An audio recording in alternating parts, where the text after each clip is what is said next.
it's a pleasure, man, to have you. I thank you for taking time out to come and sit with me, and just want to have a little dialogue with you, man. I know you've been in this game for a minute. You know what I mean?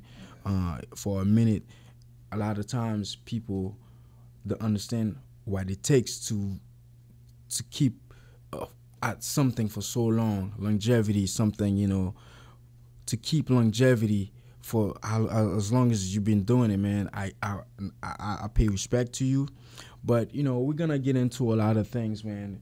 First of all, man, I want to know, man, where the passion comes from for just to do music.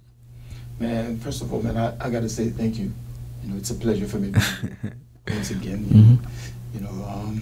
I excuse me. I really appreciate this opportunity. Whenever I get a chance to sit down with anybody to talk about, my upbringing and my journey. Man, music has always been a source of inspiration for me. Music has always been in my blood. I grew up in the north part of Haiti, Cap Haïtien. I'm from Okap. Donc, my grandmother, who raised me, she loved music, man. Absolutely. In the house, we were always listening to music. The radio is always on blast. She's listening to music, and she was into politics. She loved listening to what was going on. So I grew up in that household where music is playing, and of course, Okap Haïtien, and Station Radio 24/24, Tropicana, Septembre. I think this thing was in me, man. Yeah, so the environment, it was around you. It was around me. It was in my blood. It's inevitable for you to pick it up. Yeah. I mean, when did it start for you? You actually knew, like, you wanted to be a singer, and you actually knew this is something that you wanted to do. At what age? Man, I was very, very young. I think, again, back in Okap Haïtien. Pendant que musique a joué dans la radio, and I'm listening to Tropicana, like Septembre playing, Les Frères des Gens, Gemini All Stars. I was really, really young, but since music was always playing, so m'attendais tout le monde ça et DP Express a joué et Bossa Combo a joué dans la radio là, System Band, whatever that was playing, and right away I felt like, damn, I want to do that. This is something I want to do. You know what I'm saying? I want to be heard on the radio. Absolutely, absolutely. Then, avec des amis dans le quartier, man. Like, comment c'est fait jazz local, by ça? Okay. Fait répétition, okay. And from that point on, man, it's like, I don't know, I can't stop. I mean, you made your name not just as a singer in the HMI, but also a lot of people know that you're a prolific songwriter. You've written a lot of hit songs and for the compa industry, and for example, your contribution to the project New York All Stars, and so.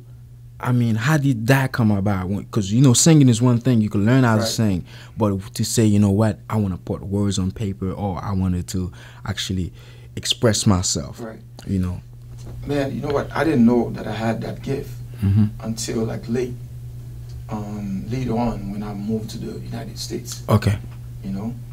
I think this, like I said, this is a gift. Not everyone possesses that.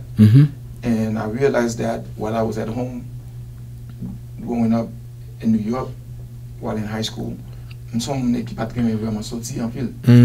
stay in my room, just listening to my music, and at that time I was learning how to play the piano. The piano. So you play the piano? Yeah, I play the piano. Okay. I'm not a great pianist, but you play the piano. I play the piano. I compose all my songs on the piano. The piano, and I do my thing. And I realized that I wanted to write, and I started writing my songs, like my first songs. And right away, I realized that I had this gift. Like, the song would sound right from what I wanted to say, and the rhymes from word to word. And I realized, hey, well, I may have something there. Yeah, yeah. And right away, I had a little notebook, and I started writing stuff in it every time. From it's like I'll finish this one and then start writing the next one, and then sometimes things would come to my mind. Inspiration. I realized, man, this is not normal. It's some. I don't think everyone is the same way, though. Yeah. Then I realized that it's a gift. I have this talent. I can relate to that because I'm a writer myself, and it's just that when you write, it's just a lot of the time it can come to you. It comes to you in different ways, and then you learn the techniques, you learn the rules of writing, the codes and everything. And when did you know, like, okay, for example, what was the first song you wrote that made it big? Like the first song, that was my song that become like a hit song or something. Well, the first song for that me became a hit song. That became a hit song was "One More Chance." One More Chance. On the New York All Stars. Oh yeah. That song. I had written that song just like 2 or 3 years prior to recording it. You understand? So, but before that, I wrote some songs, and I recorded some songs that did not become a instant hits. Like for my first. One More Chance was definitely that one song. There was this group named Sewell in Queens that I was part of. They did an album, their first album, and I wrote more than 3 songs on that album. And my first little group that I did with my friends, I was always writing stuff for it. Songs that till today that I still have and I never really used. Wow. Things that I was writing, and that was like over 10 years ago. Yeah. But my first big hit was "One More Chance." One More Chance, and that song, I think it's a timeless song. Well, for me, that is the first hit that I sing for me. But before that, I had written a song for Shea, which is a female artist. Oh, okay. That was her biggest hit. Okay. So and she did a video for that, and she toured the auntie with that one song. So I wrote that song. You were like a songwriter. Exactly. Like you don't necessarily somebody who you could write for other people. I mean, you've written for a lot of other people and things like that. So now I know why now that you're actually doing a solo album, why you waited so long when you had you're a songwriter, you've been singing for a long time, over a decade, and you're a good, renowned songwriter, very respected.